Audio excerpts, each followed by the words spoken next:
Sir, Marathi वर्गाचे doctor Sangeeta Ghuge madam, staff secretary doctor Rajani Shette sir, इतिहास विभाग प्रमुख डॉक्टर शेट्टोड सर, हिंदी विभागाचे doctor Kali sir, Afreen madam, प्रिय विद्यार्थी बंधू, आज मराठी विभागाने जो कार्यक्रम आयोजित केलेला आहे तसं महाराष्ट्र शासनासाठी सर्व महाराष्ट्रभर वाचन संकल्प हा येथे दोन कार्यक्रम राबवण्यात येत आहे. आपल्या भागात सुद्धा 2 दिवस झाले लगातार कार्यक्रम सुरू आहे. पुस्तक प्रदर्शन संपन्न झालेलं आहे, सामूहिक वाचन संपन्न झालेलं आहे आणि आज जे आहे लेखक आपल्या भेटीला या निमित्त सर आपल्याशी संवाद साधणार आहे. मला वाटतं आज या प्रसंगी सरांना इथे उपस्थित करून लेखक आपल्या भेटीला म्हणालं, आपला माणूस आपल्या भेटीला आलेला आहे. सरांनी थोडक्यात परिचय करून दिलेला आहे, परंतु सर इथले फाउंडर आहे. ज्या महाविद्यालयाची उभारणी झालेली आहे 300 मध्ये महाविद्यालय आहे, तिथले सुरुवातीचे जे स्टाफ आहे त्याच्यामध्ये सर एक फाउंडर म्हणून आहे आमच्यासोबत आणि त्यांचं या महाविद्यालयासाठी अत्यंत योगदान आहे. एक विद्यार्थी प्राध्यापक म्हणून ते सर्व माझ्या विद्यार्थ्यांना परिचित आहे. फक्त तुमच्यासाठी नवीन आहे, संपूर्ण परिसर सर्व बॅचेस सरांना ओळखतो आणि व्यक्तिमत्व विकास या विषयावर सरांचे अनेक व्याख्याने झालेले आहेत महाराष्ट्रावर. तर मी लता वाघोळे सरांचे आभार मानतो की एवढे मोठे व्यक्ती आज मला त्यांच्यासमोर आज उपस्थित आहेत. सरांचं कधी वाढदिवस असला आमचा की त्यांची आम्हाला पुस्तक भेट असायची, तर त्यांनी पुस्तकं दिलेलं माझ्याकडे 8-10 पुस्तक आहे. बर्थडे असला की त्यांचं पुस्तक ठरलेलं, म्हणजे सांगायचा मुद्दा असा की त्यांना वाचन लेखनाची फार आवड आहे पुस्तकाची. आणि मला एक प्रसंग आठवतो, अगोदर आम्ही ऐकून यायचो, बसणं यायचं सुरुवातीला. सर आणि मी एका दिवशी बसणं येत होतो आणि सरांनी गुरुजी नावाची कविता लिहिली होती. एवढी सुंदर कविता आहे, विशेषतः शिक्षक दिन असतो त्यावेळेस ते आवर्जून ते वाचन केली पाहिजे कवितेचं. ते सरांनी मला वाटतं पहिल्यांदा मला ऐकलं. ते एक अस्मरणीय प्रसंग आहे. नांदेड ते अर्धा बोलताना तर थोडक्यात सरांबद्दल सांगितलं थोडं कमी आहे, कारण आपल्याला प्रेरित आहे. त्याच्यामुळं मी एवढंच बघेन की सरांचं आपल्या महाविद्यालयाबद्दल फार मोठं योगदान आहे. ही जी बिल्डिंग म्हणजे आपण आहोत, तर सर इंचार्ज होते जसं मी आज आहे इंचार्ज म्हणून. तर त्या काळामध्ये सरांनी 300 मधून या बिल्डिंगमध्ये सरांच्या पुस्तक काढलं होतं. म्हणजे अनेक सरांचे आपण काम घडलेले आहे. तर या प्रसंगी मी जास्त वेळ घेत नाही, सरांना आणि सर्व कार्यक्रमाला शुभेच्छा देतो आणि सरांच्या या ठिकाणी आभार करतो की सरांनी आपला वेळ दिला. मी थांबतो.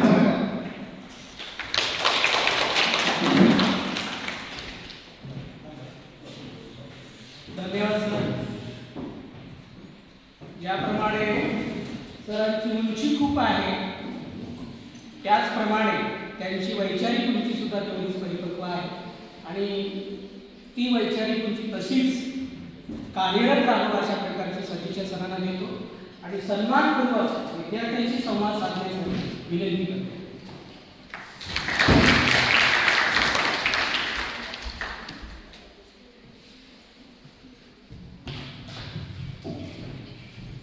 श्रद्धेय डॉक्टर शंकररावजी चव्हाण साहेबांच्या विचार आणि कार्याला अभिवादन करून तमाम महापुरुषांना अभिवादन करतो.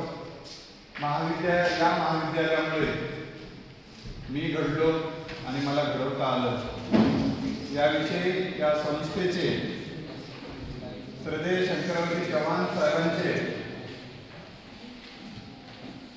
उपकार मानावे तेवढे कमी आहे.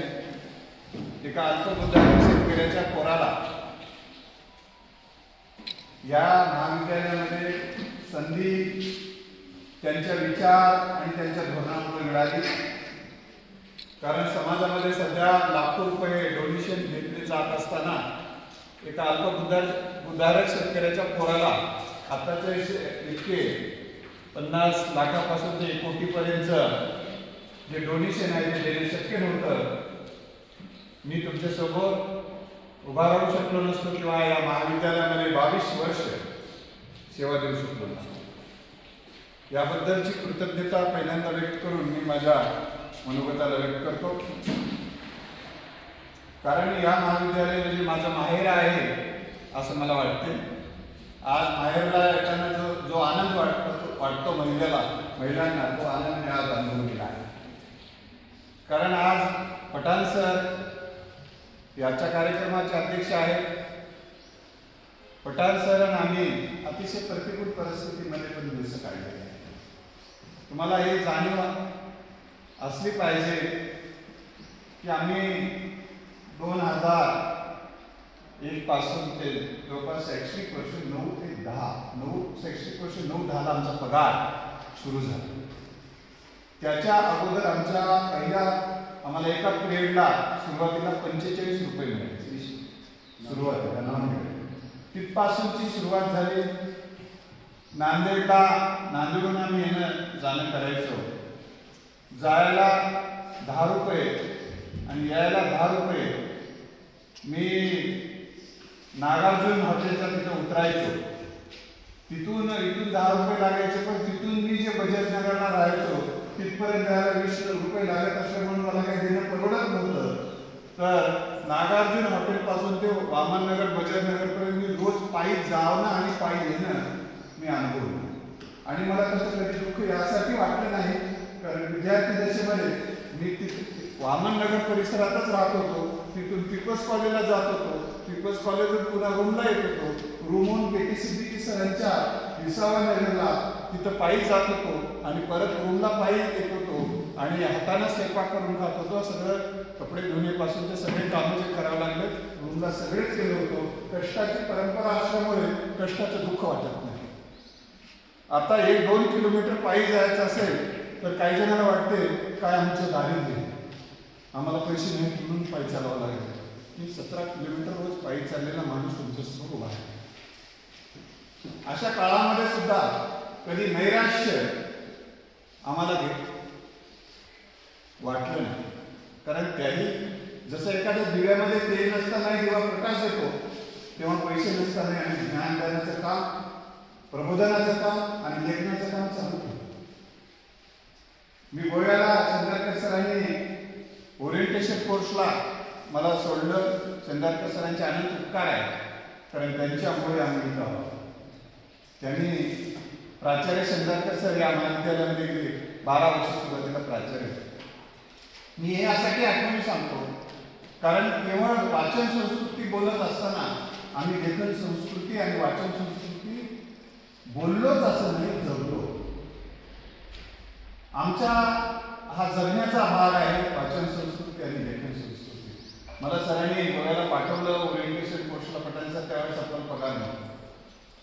त्या काळामध्ये मी गोव्याला गेल्यानंतर पहिल्या दिवशी संकल्प केला. संकल्प हा शब्द आला म्हणून मला ते आठवलं की ओरिएंटेशन कोर्सला सगळ्यांनी परिचय देताना आम्ही परिचय दिला. मी परिचय दिल्यानंतर सांगितलं गोव्यामध्ये जे 30 दिवस आहेत त्या 30 दिवसामध्ये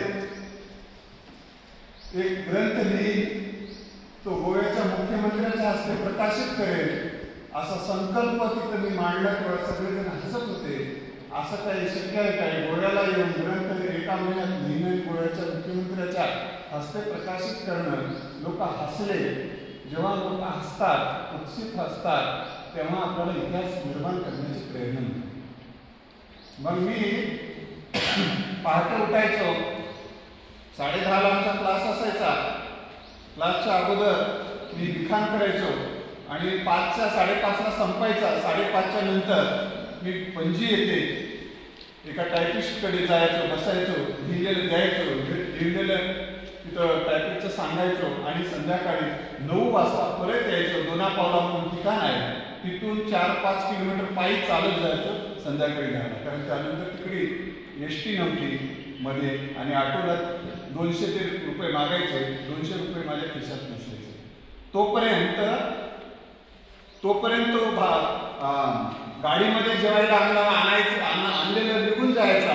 त्यामुळे माझ्या रूमला जे काही मुरमुरे असायचे, काही जे काही घरून नेले होते मी खायचो. परत रात्री मग तेव्हा जास्त पोटात नसल्यामुळे भूक लागली असायची, जागरण व्हायचं. मग 1:30 1पर्यंत पुन्हा लिहायचं. अशा काळामध्ये जो ग्रंथ लिहिला आणि शेवटच्या दिवशी प्रकाशित केला, निर्माण केला आणि कुलगुरू सन्माननीय त्यावेळेस त्यांना दाखवला. मला मुख्यमंत्र्याची डेट मिळाली नाही, 15 दिवसांनी परत मिळाली. मी शेंगारकर सरांना फोन केला, सर 15 दिवसानंतर इथे एक साहित्य संमेलन आहे, त्या साहित्य संमेलनामध्ये मुख्यमंत्र्याच्या हस्ते माझ्या पुस्तकाचं विमोचन होणार आहे, मला ते परत बोलवणार आहे, संधी भेटत असेल तर त्यांना सांगतो. लँडलाईनवरून फोन केल्यानंतर सर म्हणजे काय हरकत. सरांमुळं परत मला गोव्याला जाता येईल सर. त्यामुळे काय झालं, 1 वर्ष मी त्या वर्षी पुस्तक प्रकाशित झालं. सलग मला 9 वर्षे गोव्याच्या साहित्य संमेलनामध्ये बोलवलं. कधी वक्ता म्हणून, कधी कवी म्हणून, कधी माझी मुलाखत म्हणून. आणि 2017ला गोव्याच्या राज्याच्या वतीने होणाऱ्या कोकण मराठी साहित्य परिषदच्या वतीने होणाऱ्या साहित्य संमेलनाचा अध्यक्ष होण्याचा 2 दिवसाचा बहुमान. वाचन संस्कृती आणि लेखन संस्कृती महाराष्ट्रात रुजवत असताना गोव्याकडे रुजवली, तिथल्याला एक प्रेरणा दिलेली आहे, हे मला या निमित्तानं आपल्याला सांगायचं आहे. हे सगळं करत असताना, घडताना आणि घडवताना खूप काही भोगावं लागतं. कधी कधी भाकरीसारखं तव्यावर भाजावं लागतं. भाजलेलं बरं असतं, भट्टीतून निघाल्याशिवाय सोन्याला मोल असतं. आणि ते पुस्तक प्रकाशित करण्यासाठी मी व्याजाने पैसे काढले होते. तुम्हाला हेही सांगतो, कारण माझ्या CHVच्या काळामध्ये अनेक पुस्तकं मी लिहिले, ती व्याजाने पैसे काढून लिहिले. हे सांगताना यासाठी काही जणांना वाटतं की मी वेडा झालोय. जेव्हा लोक आपल्याला वेडा झालं म्हणतात तेव्हा आपली वाटचाल योग्य दिशेने आली.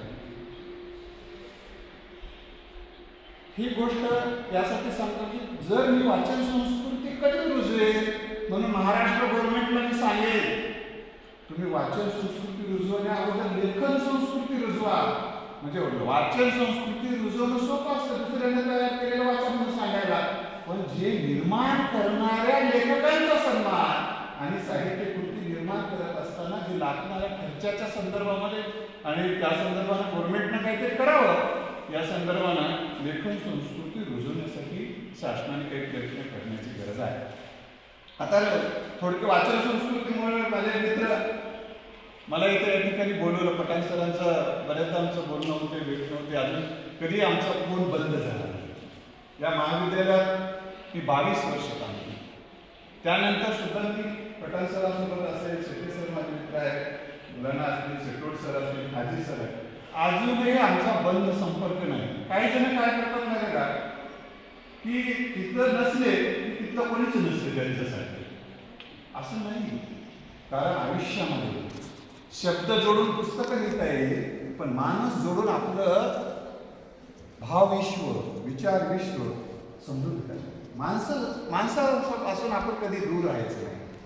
आयुष्यामध्ये माणसं खूप महत्वाचे असतात, कारण माणसं आपण तयार करू शकत नाही. एखादा माणूस तयार करू शकतो म्हणजे तो आपलं लेकरं असतं फक्त, परंतु मित्र, विद्यार्थी तयार करणं आपण तयार करू शकत नाही, फक्त जोडू शकतो. आता पठाण सरांना घडवण्यामध्ये त्यांच्या आईवडिलांचा योगदान आहे. पण पठाण सरांसोबत मैत्रीनं राहण्यात मला काय योगदान द्यायचं. 2 शब्द गोड बोलले, शेटोड सरांना 2 शब्द बोलले, तर मग आपल्यासोबत लोक येतात, आपल्यासोबत माणसं राहतात.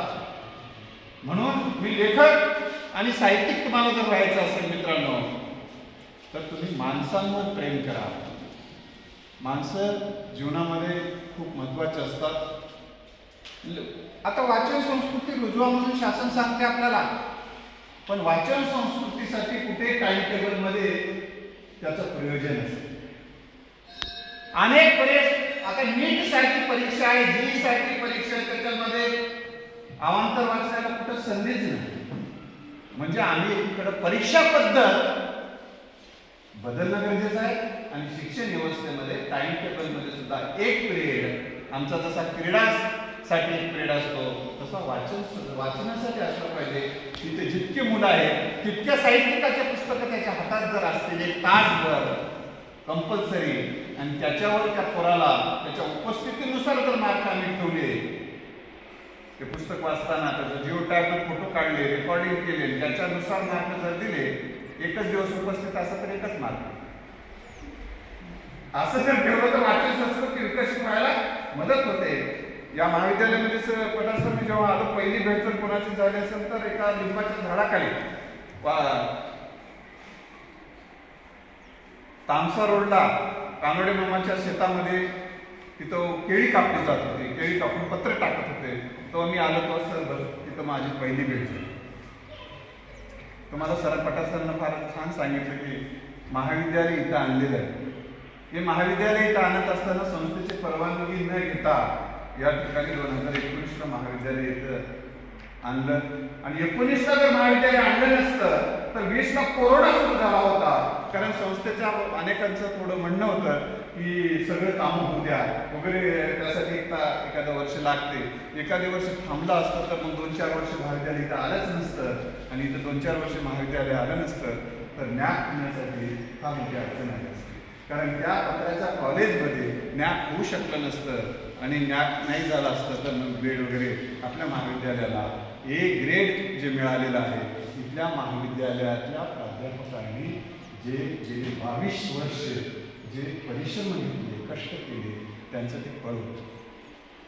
म्हणून मित्र, तुम्हाला मी सांगताना आणखीन एक महत्वाचा उल्लेख या ठिकाणी मी करणार आहे की हे सगळं करत असताना तुम्हाला असं उदासीनता, नैराश्य कधी येऊ देऊ नका. कारण मी दर शनिवारी एक व्यक्तिमत्व विकासाचा पिरियड घ्यायचो, आणि पठार जे जे विषय मी तेव्हा शिकवायचो ते सगळे आता अभ्यास करण्यात आले. वाचन कौशल्य, लेखन कौशल्य, व्यक्तिमत्व विकास, संवाद कौशल्य. संवाद कौशल्यावर तर आमचा आता मराठीचा एक पेपरच आहे. तेव्हा लोक मला म्हणायचे की हे विषय शिकवण्याची काय गरज आहे.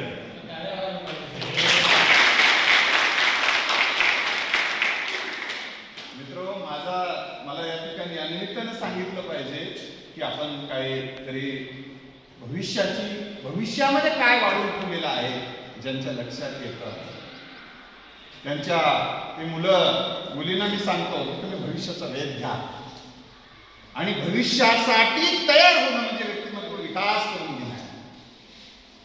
तुमच्याकडे काय, आता समाज तुम्हाला मागते की माझा हा प्रश्न सोडवतो, मी तुला पैसे देतो, ही समस्या सोडवतो, मी तुला पैसे देतो, हे माझा प्रश्न समस्या ही अडचण सोडवतो, मी तुला पैसे देतो, अशी ही माझी सेवा आहे, तू सेवा कर, मग मी तुला पैसे देतो. तुम्ही काय देणार आहात असं स्वतःला विचार करा की सर मी समाजाचा हा प्रश्न सोडवते, ही समस्या सोडवते, ही अडचण सोडवते, मी ही सेवा देऊ शकते. जर तुम्ही असं सेवा देण्यासाठी, प्रश्न सोडवण्यासाठी जर तयार झाला तर तुम्हाला बेकारी, बेरोजगारीचा सामना करावा लागेल. दुर्दैव आहे आम्ही काहीच न देताना, न पेरताच उगवते का? न पेरताच उगवत नाही. तसं आपण समाजाला काही दिल्याशिवाय आणि देण्यासाठीची पात्रता आपण निर्माण केल्याशिवाय तर तुम्हाला बेरोजगारीतून मुक्तता नाही. ही गोष्ट या निमित्ताने मी तुम्हाला सांगतो. या महाविद्यालयामध्ये लेखन करण्याची मला प्रेरणा मिळाली.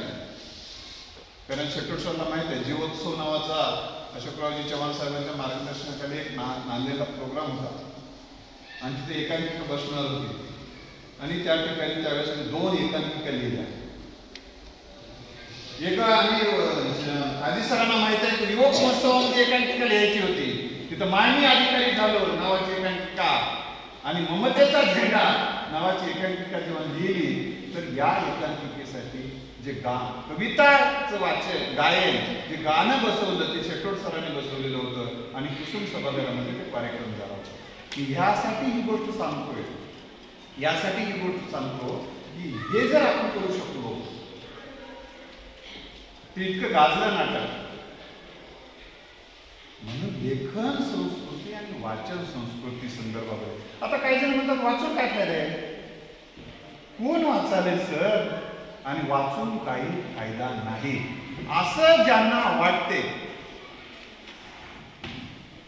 त्यांच्यासाठी मी थोडा वेळ बोलणार आहे. आपल्यामधले अज्ञान, आपल्यातलं अज्ञान, आपल्यातले गैरसमज, आपल्यातले भ्रम, काही जणांना उगाच वाटतं मला जग मानायला. इतिहासाचे भूगोलाचे पुस्तकं लागलं वाचल्यानंतर लक्षात येते जग लई मोठं आहे. आपली एक कॅबिन आणि आपलं एक घर म्हणजे आपलं विश्व नाही. विश्व खूप मोठा आहे. या विश्वामध्ये आपण मी हनुमान बोपळ एक छोटासा कण सुद्धा नाही. हे कधी कळते? इतिहासाचे भूगोलाचे पुस्तक वाचल्यानंतर कळते. फक्त मी माझं इतकं जर म्हणजेच माझं विश्व मी जर समजून घेतलं तर माझं अज्ञान आहे. हे अज्ञान दूर करण्याचं काम ग्रंथ वाचनातून होतात. आपला दुसरं महत्वाचे कारण आपला जो नकारात्मक दृष्टिकोन असतो तो नकारात्मक दृष्टिकोन वाचनातून सकारात्मक. आता सकारात्मक कसा होतो दृष्टिकोन? आपल्याला असं वाटायला लागतं कोणीच कोणाचं आणि जगासाठी कोणी खडकूच काही मदत करत नसते. सगळे स्वार्थी झाले. कोणासाठीच कोणीच काहीच करणं आणि करत असेल तर त्याचा काहीतरी स्वार्थच असतो. या देशाला स्वातंत्र्य मिळवून देण्यासाठी ज्यांनी गोळ्या झेलेल्या, आपल्या संसाराची राखरांगोळी करून घेतली, लोकांनी झेंडा हातातला सोडला नाही, अंगावरून ट्रक घातल्या गेले, घरच्या घर उद्ध्वस्त करण्यात आलेले आहे. तर आपण जर म्हणत असू तर जगामध्ये कोणीच कोणाचं नवं किंवा कोणीच कोणाचं योगदान देत नाही म्हणणं म्हणजे ही आपली अज्ञान आणि क्रूरता आणि नकारात्मकता. ही क्रूरता नकारात्मकता केव्हा दूर होईल? तर आपण वाचन केलं. आपल्याला अनेक भ्रमामध्ये आपण जगतो. हे भ्रम जर असेच राहिले तर आपण भ्रमिष्ठ होऊन जाऊ. आणि भ्रमिष्ठाचं दुसरं नाव वेडा. आणि या त्या वेड्याला फक्त इस्पितळामध्ये जे की वेड्याच्या इस्पितळामध्ये न्यावं लागते. म्हणून तुम्हाला सांगतो वाचनातून तुमचा अनेक भ्रम दूर होऊ शकतात. काही जण महिलांना मुलींना वाटते. मी प्राध्यापक आणि मॅडम यांना गायडन्स करणं एवढा अजून मोठा झालो नाही. जेव्हा मोठा होईल तेव्हा मी त्यांना बोलेन. पण आता आज फक्त तुम्हाला बोलणार आहे. तर असं आपल्याला वाटत राहते मुलींना कोण विचारते, मुली काही महत्वाच्या नसतात. सगळ्यात जर महत्वाचं कोण असेल या प्राण्यांमध्ये तर मुली, महिला. कारण महिलांमुळे संस्कृती टिकून आहे. महिलांमुळे मानवजात टिकून आहे. या महिलांनी जर उद्या ठरवून टाकलं आम्ही अपत्यच जन्माला देणार नाही तर येत्या 100 वर्षात या जगात माणूस आईमुळे आपण आहोत. 9 महिने 9 दिवस आपल्याला आई वाढवते, घडवते. हाताचा पाळणा डोळ्याचा दिवा करून ती आपल्याला मोठं करते. तिच्या पोटात मध्ये काही असेल नसेल ते आपल्याला खाऊ घालते. आणि लेकराचा ती उपाशी पोटे असताना लेकराचं पोट भरल्यानंतर त्याचा पप्पी घेते आणि त्याला तृप्त करते. एक आई अशीच झोपली होती, काहीच न खाता ढेकर दिली. ढेकर दिल्यानंतर काहीच खाल्ली नाही. ढेकर दिली कारण काही नव्हतंच दुर्डीमध्ये ते लेकराला. ती आईनं त्या पोरानं विचारलं, माय म्हणला आम्ही एवढं खाऊन आम्हाला ढेकर आला नाही तर न खाता ढेकर कसं? ती म्हणजे तुमच्या प्रेमामुळे मला ढेकर आला. ही भावनेची उंची असते. ही भावनेची उंची जर कळायची असेल तर आईचं प्रेम आपल्याला वाचता आलं पाहिजे, समजून घेता आलं पाहिजे. काही जण म्हणतात मला आईच आवडतं, मला बापच आवडतं. म्हणजे ज्यांचं आपल्या आयुष्यामध्ये 100% योगदान आहे ती आपल्याला आवडत नसते. आणि ज्यांचं 0 योगदान आहे, जेवलीस जेवणास फक्त जेवण योगदान असेल टाकणारा आवडत असेल आणि ज्यांनी जेवण्याची सोय केली ती आवडत नसेल तर याच्यासारखा मूर्खपणा दुसरा कोणता असू शकत नाही. याची जाणीव आपल्याला वाचून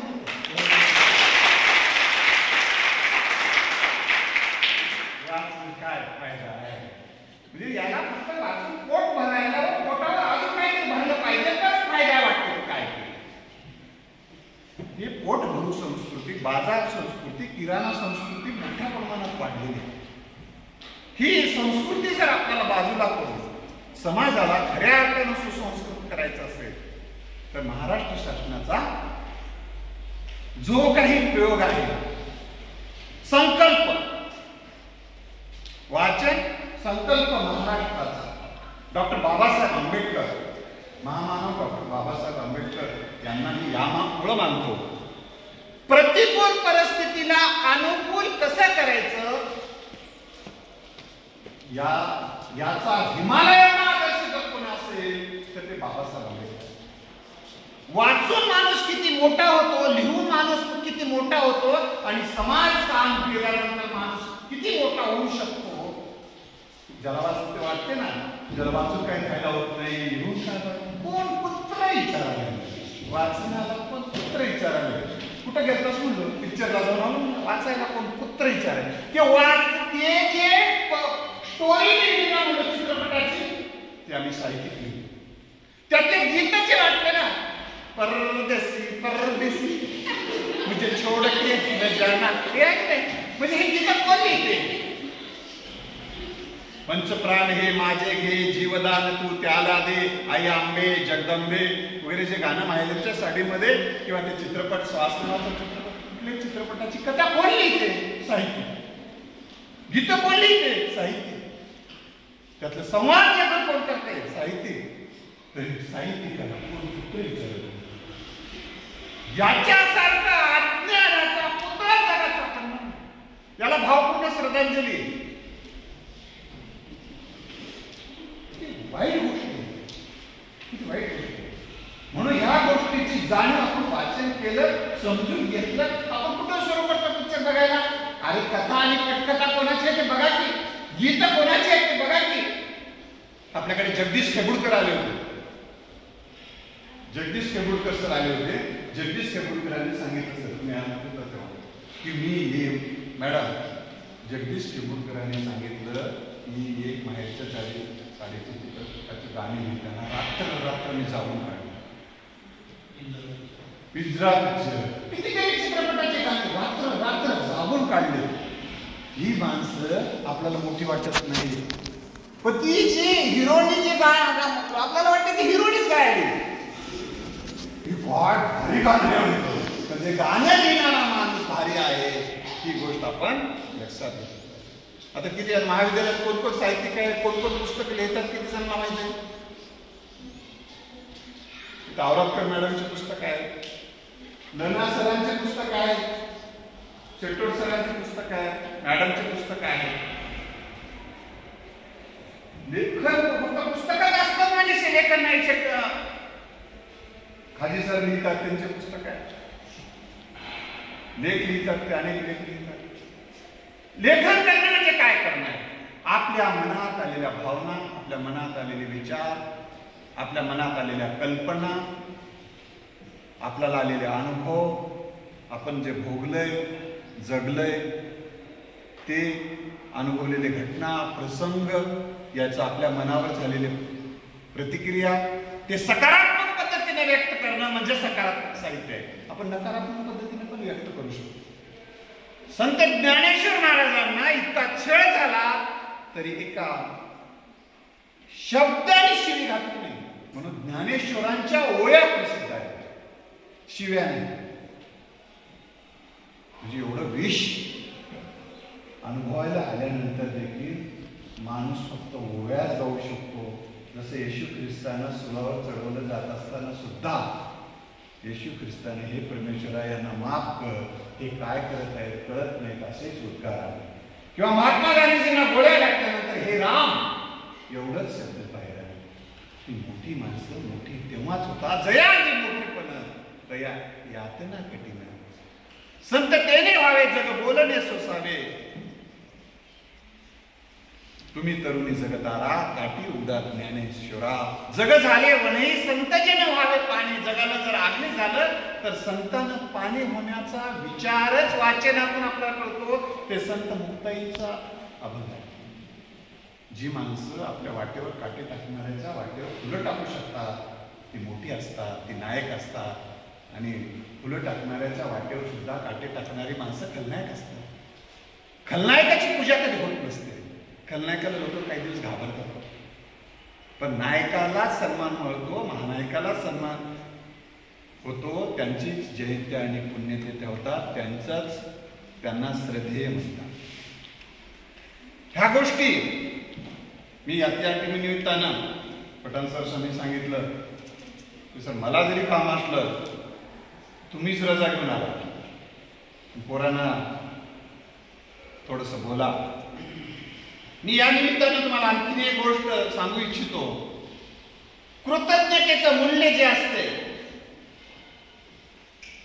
हे वाचनातून विकसित होते. कृतज्ञता म्हणजे काय कोण सांगेल? विद्यार्थ्यांना आणि विद्यार्थिनींना विचार. कृतज्ञता म्हणजे काय बेटा? उपकाराची जाणीव. माणसाच्या मनामध्ये जाणीवा जेव्हा विकसित होतात तेव्हाच व्यक्तिमत्वातल्या अनेक उणीवा दूर होतात. आपल्याला जर आईवडिलांच्या कष्टाची किंवा इतरांच्या जीवनात आपल्या जीवनात किती जणांचे योगदान आहे घरी गेल्यानंतर घेऊन काढा, तेव्हा लक्षात येते की समाजाच्या आपल्यावर, महापुरुषांच्या आपल्यावर, शिक्षकांच्या आपल्यावर अनंत उपकार. काही जण उपकार केल्याचं सांगतात, पण काही जण न उपकार करतात, अनेकांना उपकार करतात. आता मी इंदिरा गांधी महाविद्यालयात आहे, तर आता तोंडावर सांगत नाही, अनेक विद्यार्थी येतात भेटतात किंवा योग महोत्सवाच्या निमित्तानं ह्या औरतकर मॅडमचं नाव इथेही घेतात. म्हणजे ज्यांचं काही जण वाटतं उपकाराची जाणीव कोणीच ठेवत नाही.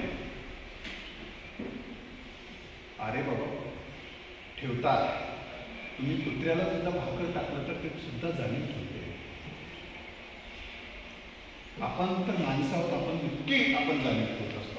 आता एक दोन सोडून द्या, आता त्यांच्यात त्याचं ते बाय जन्मतात कार्ट असतं त्याचं सोडून द्या. परंतु सर्वसाधारणपणे उपकाराची जाणीव ठेवणारी माणसं आहेत म्हणूनच महापुरुषापुढे आपण नतमस्तक होतो ना. त्यांची जयंती आणि पुण्यतिथी करतो.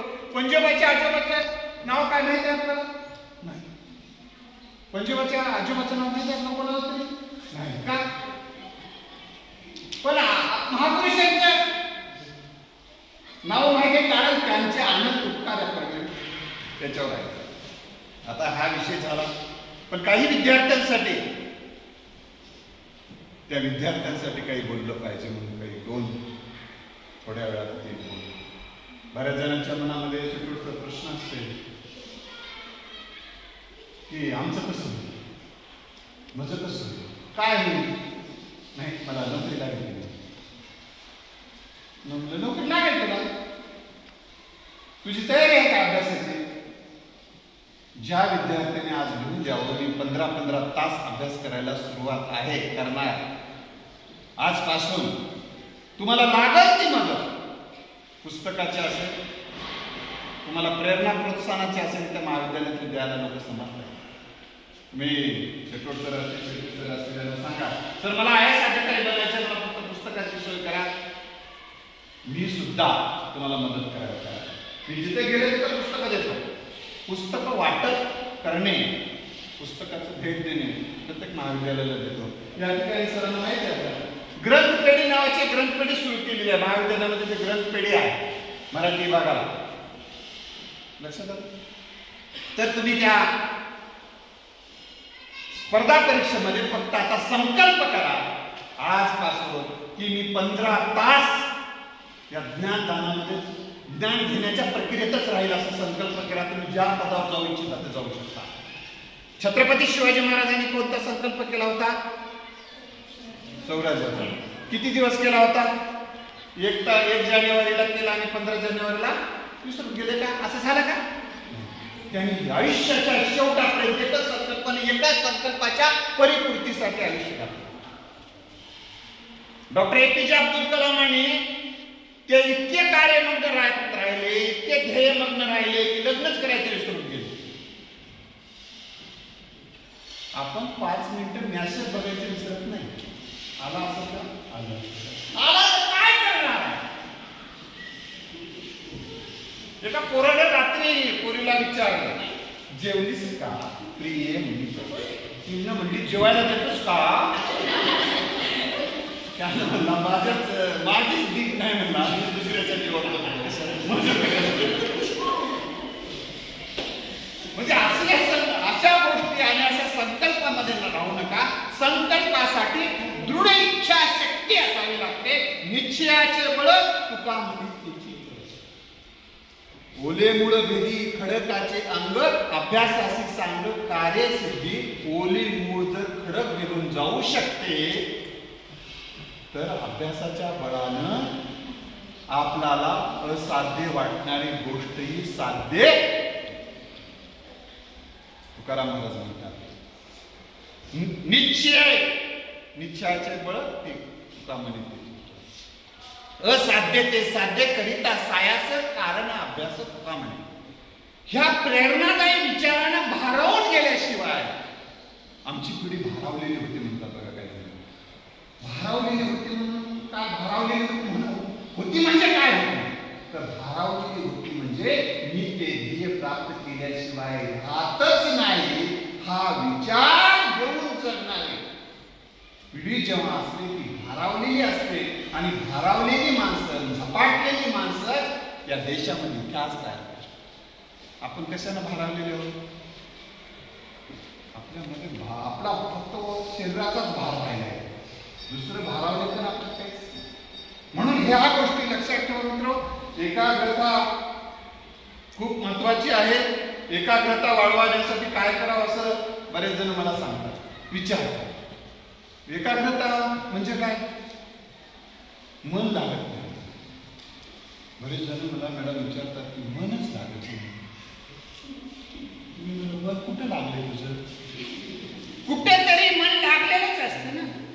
जिथं नको तिथं लागलेलं असते, पण तुम्हाला वाटते की इथं लागावं यासाठी तुम्ही परेशान असता.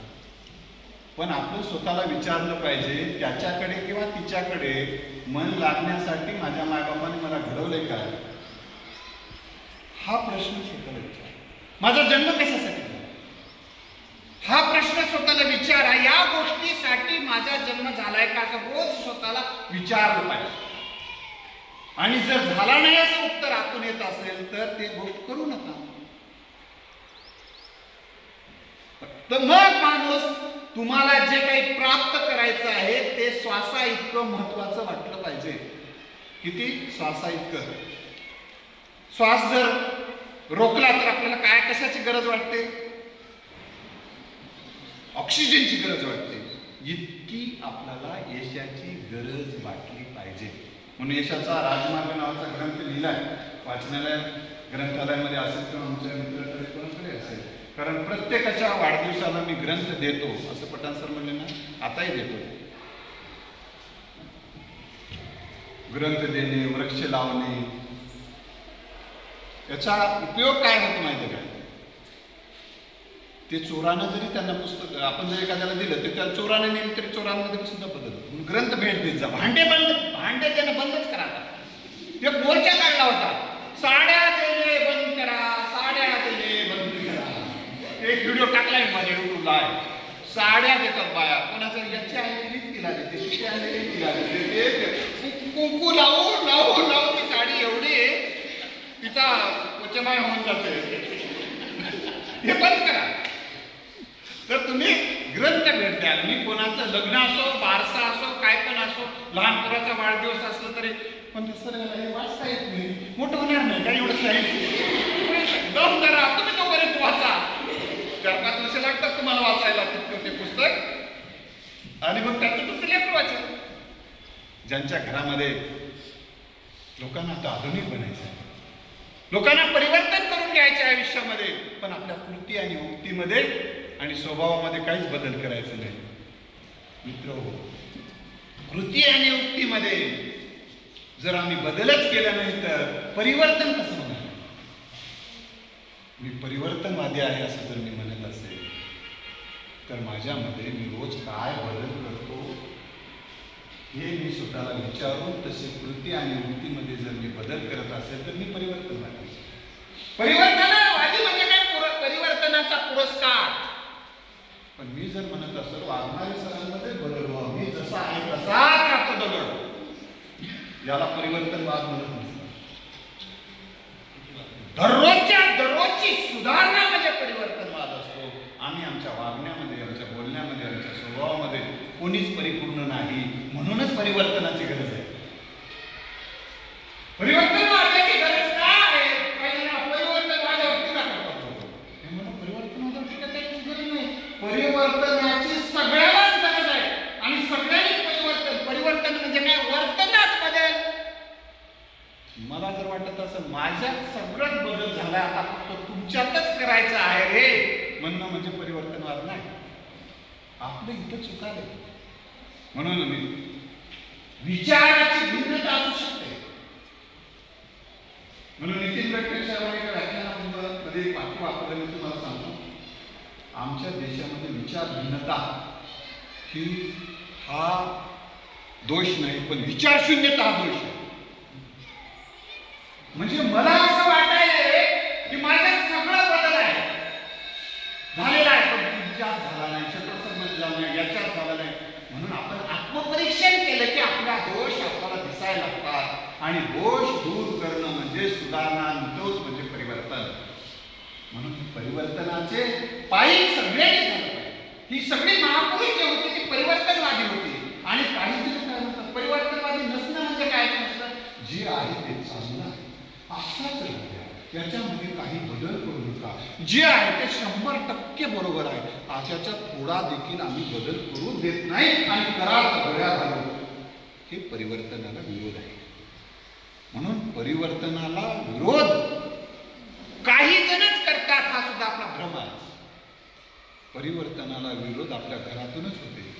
आपण जर काही द्यायला लागलो समाजासाठी, ठेवण्यात आता घरी काहीच, आणि आपण काय म्हणतो या जातीचे लोक परिवर्तनाला विरोध करतात. परिवर्तनाला कोणती जात विरोध करत नाही, स्वभाव विरोध करतो. तो संकुचित असतो, तो बदल, तो संकुचित स्वभाव ज्याचा ज्याचा आहे ते ती माणसं परिवर्तनाला विरोध करतात. म्हणून या दिशेने तुम्ही परिवर्तनवादी बना. म्हणजे आपल्या रोजच्या सुधारणा काय करणं गरजेचं आहे. मित्रांनो, मला या ठिकाणी आपण अतिशय छान ऐकून घेतलं. तुमच्या सोबत मला बोलता आलं, या महाविद्यालयामध्ये मला येता आलं, याचं श्रेय माझे मित्र वाघमारे सरांना जाते.